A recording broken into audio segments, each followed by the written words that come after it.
And typically what is shared on social media is the glitz, the glam, the this looks fun and cool and maybe you should try it, right? Well, the real about being a parent in the military is that it is hard. It's tough. It's a lot of work. I still struggle. I struggle with that balance between my family and work, and the mindset of I should be doing more. I should be more emotionally available. I should be more mentally available. I should be more physically available for my family. And it's just times when it's not that way. So, hi friends, it's Renee. I'm at work and I'm on my way to lunch, get some Chipotle for me in the hubs.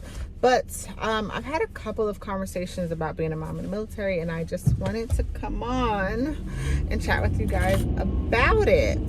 So I know that a lot of the influencers or content creators that are moms and military mothers, we make it look easy, right? Social media is only going to show you bits and pieces, and the bits and pieces that we decide to share. And typically what is shared on social media is the glitz, the glam, the this looks fun and cool and maybe you should try it. The real about being a parent in the military is that it is hard.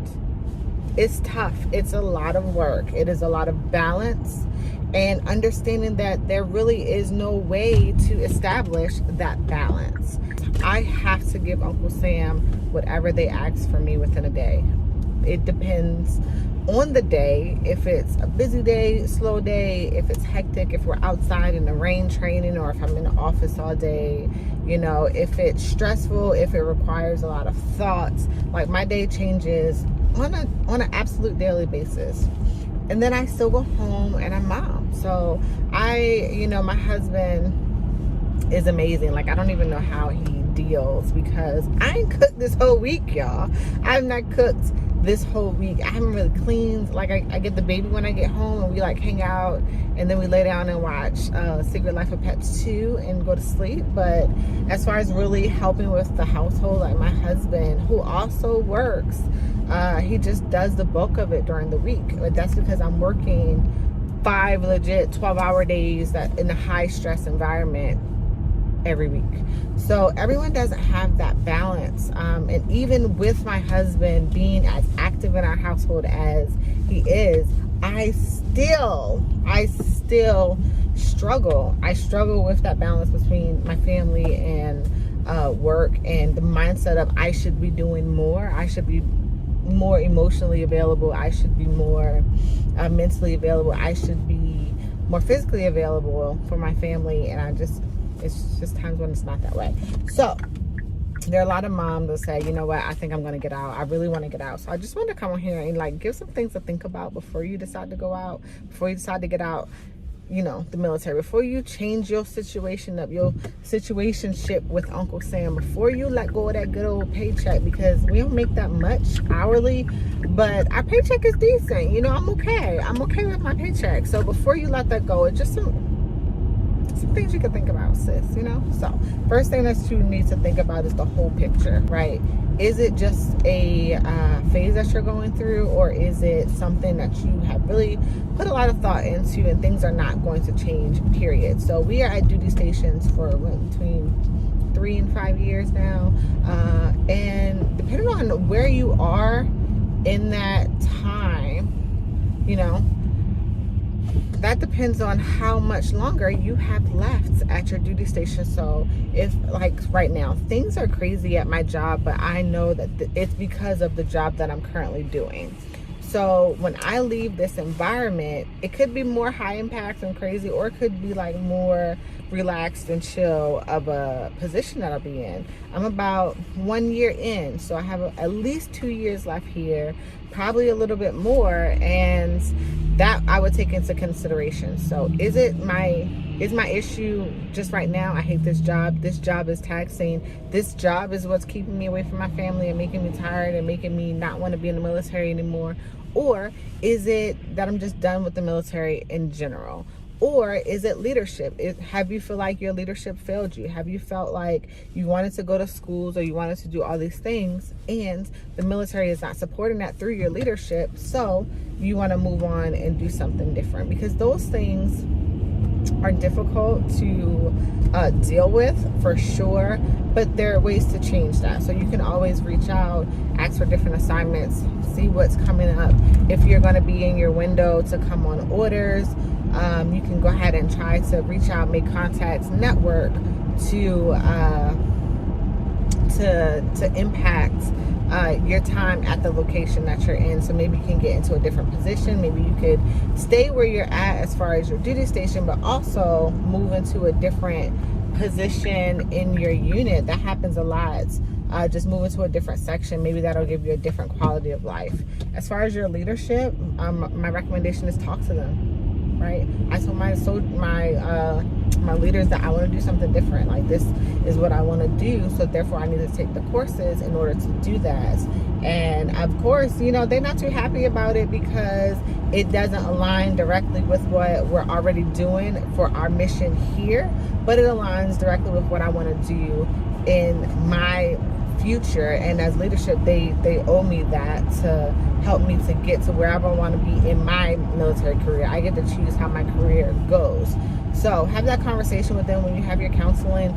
Talk to them, say, hey, so yeah, this is what I want to do, this is the path that I need to take. Is there a way I can take these courses or whatever to get you where you need to be?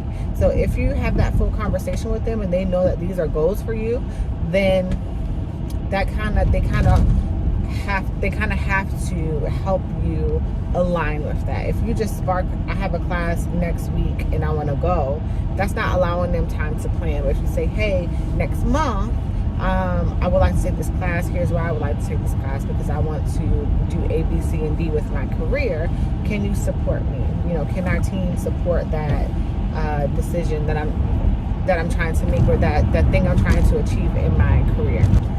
The next thing I would think about is, if you are just completely done with the military, then make sure you have a B, C, D, E, F, G, H, I, J, K, L, M, N, O, P. Make sure you have a full plan, and not even just a plan, like plan of motion. You've already gotten the contacts, you already talked to the people that you need to talk to, you've already set things in motion. Don't just be like, well, I'm going to go to school. Girl, that GI Bill is not enough to take care of no family. I'm telling you, it's not enough. You need more.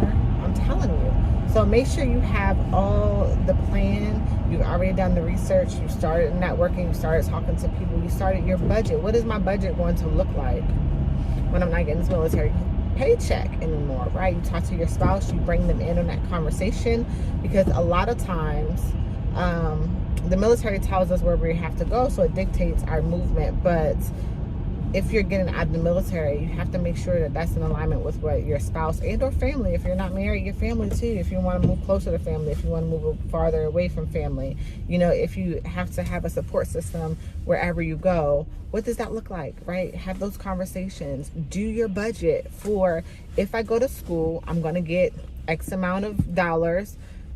Let me create a budget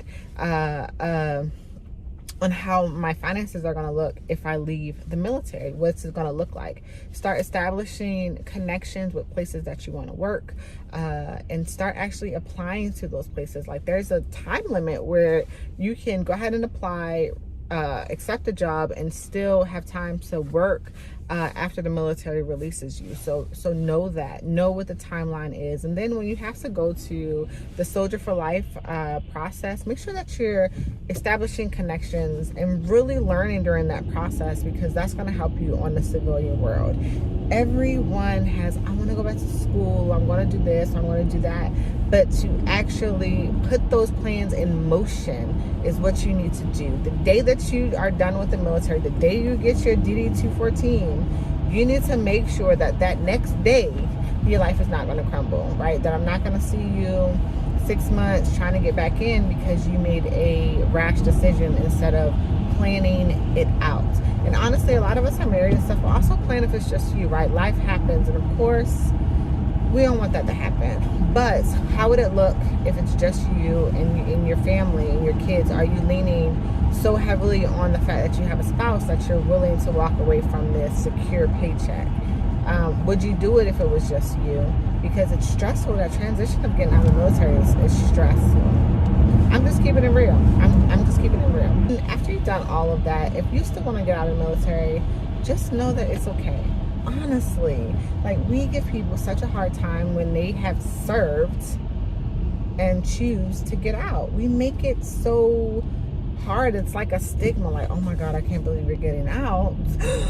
No, absolutely not. You've served, you've done your time, you've done what 99% of the population in this country chooses not to do. So it's nothing wrong.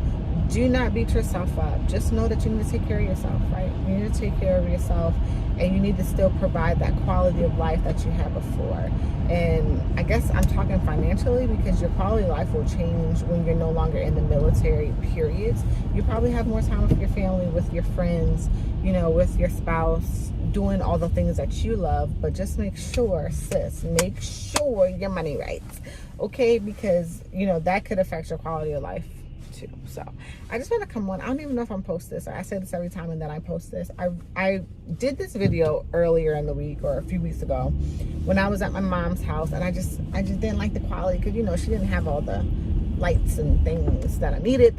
And I was tired because I was doing military training. So if you guys have not watched that video of a week in my life doing military training, check it out up there, and it'll be at the end of this. But yeah, I wanted to like come back on and revisit this conversation, because it's very, very important. And so many people are like choosing to get out, and that's okay. But I just need, you know, the people who I at least have a little bit of impact on, to make sure that they have checked all the boxes and are doing all the things to get themselves, and make sure they don't put themselves in a bad situation just because they're frustrated in the moment. So thank you guys so much for watching. Look, I'm at Chipotle. Yes, I talked to you guys all the way here, 12 minutes, not long at all. But I just I will check in with you guys a little bit later, right?